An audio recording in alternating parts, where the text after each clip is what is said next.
Hustle man, back at you. I got me a little small project. Today I'm gonna be working on a 2010 Hyundai Elantra.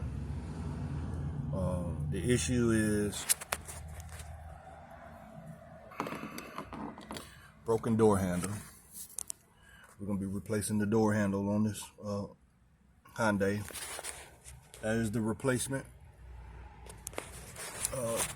Easy peasy, easy peasy. Remember, you can do it. You got this. What we're gonna first start off with is the little Phillips screws that you're gonna have to take out. And one is back behind this plate right here. Just pop that joker out right there like that. Then you got another one down there. Right in there. Take that Phillips out right there. Take both of those out. And then we'll pull the panel off and we'll get started.